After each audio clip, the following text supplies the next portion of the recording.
ഒരു 16 വയസ്സുകാരൻ ഒരു മഹായുദ്ധത്തിൻ്റെ നടുവിൽ ഒറ്റയ്ക്ക് കുടുങ്ങുന്നു.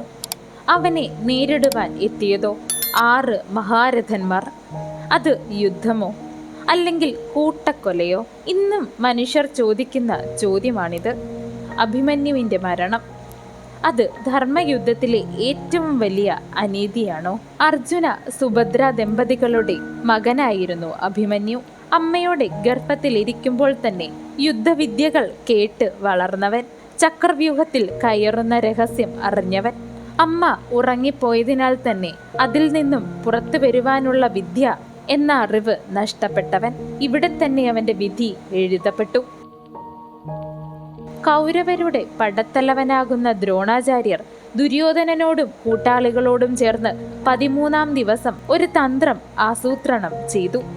ചക്രവ്യൂഹം ഇതൊരു മരണവലയം ആകുന്നു. അതിൽ കയറുവാൻ കഴിയുന്നവർ വളരെ ചുരുക്കമാണ്. അതിൽ കയറി ഇറങ്ങുവാൻ കഴിയുന്നവർ വളരെ കുറവാണ്. അവരുടെ ആ വലയത്തിൽ കയറുവാൻ അഭിമന്യു മുന്നോട്ട് വന്നു. എനിക്ക് കയറാൻ അറിയാം, പക്ഷെ പുറത്തു വരുവാൻ എനിക്ക് അറിയില്ല.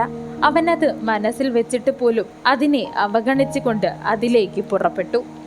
ഒരു 16 വയസ്സുകാരൻ രാജ്യത്തിനായി ജീവൻ പണയം വെക്കുവാനായി തയ്യാറായി.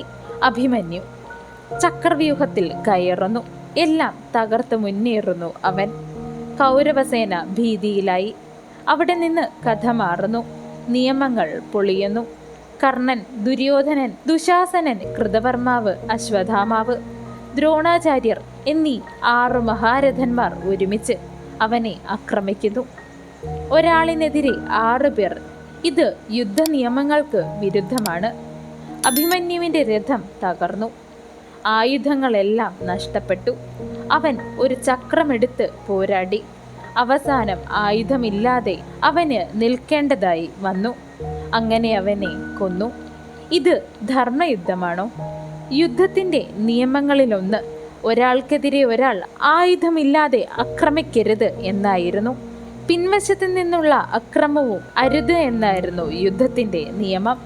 അതുകൊണ്ട് തന്നെ മഹാഭാരതത്തിലെ ഏറ്റവും വലിയ അനീതി ഇതാണെന്ന് പലരും പറയുന്നു. ചിലർ പറയുന്നു യുദ്ധത്തിൽ നീതി അനീതി അങ്ങനെയൊന്നും ഇല്ല എന്ന്, ജയിക്കുകയാണ് പ്രാധാന്യമെന്ന്.